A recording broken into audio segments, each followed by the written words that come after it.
Hello, and welcome to Aircraft of the World. Since 1968, no aircraft has better embodied the promise of commercial aviation than the Boeing 737 series. A plane that has helped to connect smaller airports and cities to the rest of the world, all the while driving down the cost of flight. The 737 is one of the most recognized commercial aircraft in the world today. At any given moment, there are more than 1,200 in flight all across the globe and more than 4,000 in active line service. On this episode of Aircraft of the World, we will explore the history of the iconic Boeing 737. The concept for the 737 began in 1964 and grew out of the need in the market for a smaller aircraft compared to the already successful Boeing 707 and 727 models that were currently in service. From the initial design concepts, ease and simplicity of maintenance and operations were taken into account. While the initial designs called for the aircraft to have rear, tail-mounted engines like the bigger 727, it became clear to designers that underwing-mounted engines would allow for easier inspection and maintenance, and thus allow the aircraft to operate from smaller airports that might not have all of the infrastructure to support a larger aircraft. On April 9, 1967, the first 737 took to the skies over Boeing Field in Washington state. Reviews from the test pilots were overwhelmingly positive. As the aircraft circled back for a landing following her initial test flight, Boeing President Bill Allen famously remarked, "We'll still be making this plane when I'm in the old man's home." This proclamation could not have been more true. German airline Lufthansa became the launch customer for the original 737, now referred to as the 737-100. The -100 was designed to carry up to 100 passengers in comfort. During development, United Airlines, a longtime Boeing operator and former subsidiary of the Boeing Company, requested a slightly stretched version to accommodate more passengers on their domestic short-haul routes. This version was named the 737-200 and was delivered in tandem with the -100. It would go on to become a major commercial success for Boeing. The 737-200 represented an opportunity for Boeing to sell a modern jet aircraft to operators that service smaller, unimproved airstrips, particularly in the remote regions of northern Canada and Alaska. The addition of gravel kits, reinforcements to the flaps and landing gear, as well as modifications to protect the jet engine intakes, allowed these specialized 737s to operate from short, unpaved airstrips. Additionally, the 737-200C, or Combi, was introduced to allow the airlines to carry both passengers and cargo into and out of these areas on the same aircraft. Interesting design features of the 737 series include the fact that, unlike most other commercial aircraft, the main landing gear do not retract fully into covered areas on the underside of the fuselage. Rather, the tires do retract flush with the wing, and doors do cover portions of the landing gear bay and strut. However, the tires remain exposed to the windstream during flight. This feature is a direct result of the original design of the aircraft. With an aircraft designed to operate from smaller airports with less equipment, there was a need to have an aircraft as low to the ground as possible to provide easy access for maintenance personnel and baggage handlers. Because of this, the landing gear was designed to be very short, and adding full landing gear doors would add complications and weight to the aircraft. Therefore, the design team implemented a system where the main gear would retract into a rubber gasket, thus sealing off the gear compartment on the underside of the aircraft while still saving weight. Additionally, the aircraft does not feature the fuel dumping system common to other types. This was another concession to save weight on the airframe. In the event of an emergency in flight, Boeing designed the aircraft to be able to circle to burn the fuel or to land overweight if needed.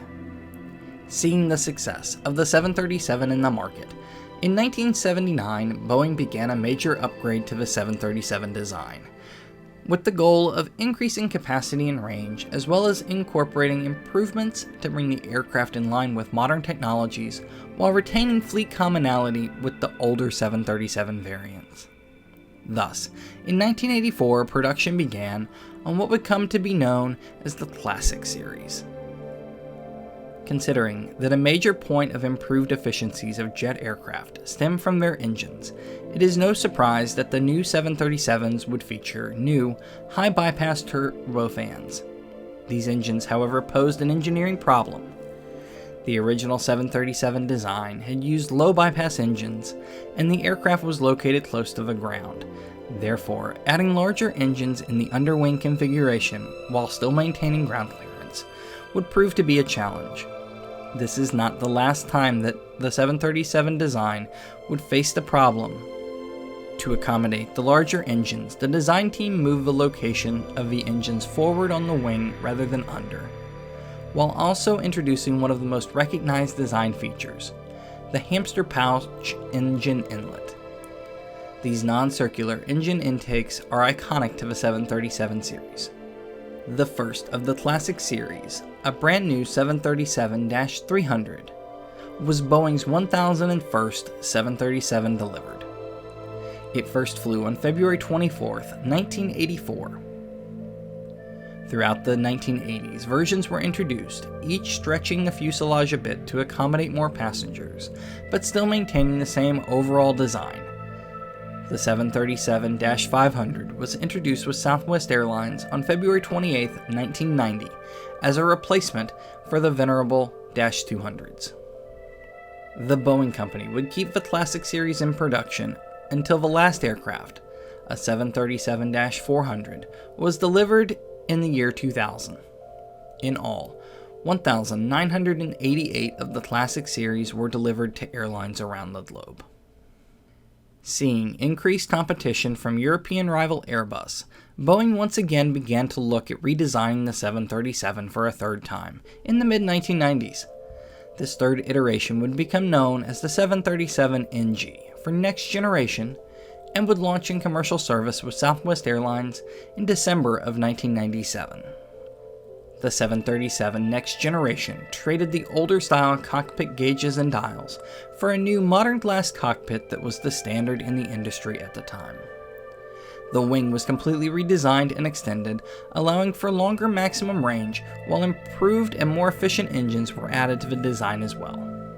The 737NG comes in several models, ranging from the 737-600 to the maximum capacity stretched 737-900ER. The ER symbolizes an extended range version of the airframe with an ability to fly for over 3,200 nautical miles, carrying between 180 and 220 passengers. The 737-900ER was introduced to replace the newer Boeing 757 series of aircraft. One reason for this was that fleet commonality represents an impressive cost savings for the airlines. Typically, pilots and cabin crew are trained to operate one type of aircraft. They may be type rated on the 757, the Airbus A330, or the Boeing 737. Traditionally, however, regulators do not require additional training to fly different variants of the 737 family. Therefore, a pilot trained to operate a 737-200 can operate a 737-900ER as well, without additional training and certification requirements. Additionally, since most of the components of the airframe are the same, maintenance costs are lower than having to have mechanics trained to work on multiple airframes.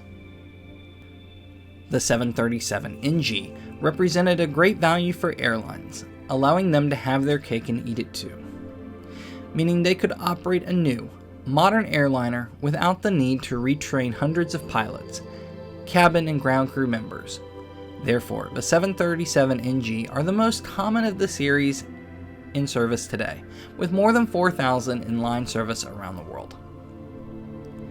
Sensing yet another shift in the market, on August 30, 2011, Boeing announced that it would begin development on a fourth generation of 737, this one to be known as the Boeing 737 MAX line of aircraft. These aircraft would feature improved efficiencies to compete with the new Airbus A320neo family of airplanes. The 737 MAX 8 would launch in commercial service on May 22, 2017. The MAX feature brand new high-bypass CFM International LEAP 1B engines. These engines have a 9-to-1 bypass ratio, making them highly efficient. However, because of the larger size of the intake fan, the design of the 737 had to be modified yet again. To maintain the ground clearances required, Boeing once again moved the engines forward on the wing and increased the landing gear by almost a foot. Because of the modifications to the aerodynamics of the 737, Boeing introduced a computerized system called the Maneuvering Characteristics Augmentation System, or MCAS for short. This system was designed to make the aerodynamics of the aircraft feel more like that of the 737 NG. Because of the modification to the position of the engines relative to the wing, the 737 MAX, in a clean configuration, tends to possess different aerodynamic characteristics. To still maintain the fleet commonality and thus not require a separate type certification for pilots, the MCAS system was designed to use a computer to control the flight systems to make the aircraft respond more like the 737 NG. However, two fatal crashes, in which it appears that MCAS has played a significant role, have led to the grounding of the MAX series and a stoppage in production as Boeing works with regulators and aviation experts to fix the broken issues related to the airframe and avionics. The 737 MAX is not an inherently unstable aircraft, nor is it a bad performing aircraft according to pilots who have flown it. Rather, it just handles differently than the older NG and Classic series. Therefore, either a software fix or additional training will certainly be required of pilots prior to restoration of the MAX to commercial service. The Boeing 737 is a classic in aviation history and represents a significant leap with each generation. However, the airframe itself and the concept behind it are over 5 decades old. Many of the pilots flying in commercial service today were not even born when the Boeing Beauty took flight.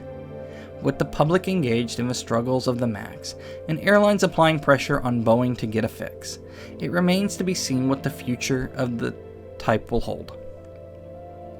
Many credit the 737 for the birth of the low-cost airline model, enabling so many more people to travel the skies today. Airlines such as Ryanair in Europe and Southwest Airlines in the US have based their entire fleet structure on the 737 series and have a vested interest in the type. Over 500 airlines around the globe operate the 737 every day of the year. Boeing has announced that they have plans to begin development of the new airframe to replace the 737 family, but this aircraft is not expected until the mid-2030s. As such, it is fairly certain that we will continue to see the 737 in our skies for years to come. Spanning more than 5 decades of aviation history, the 737 truly is one of the icons of aviation, having carried more than 12 billion passengers over 74 billion miles. Since its introduction, the 737 clearly is one of the greatest planes of all times. Thank you for watching.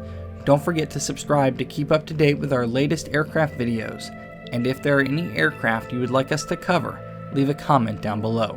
You never know, your suggestion could be our next video.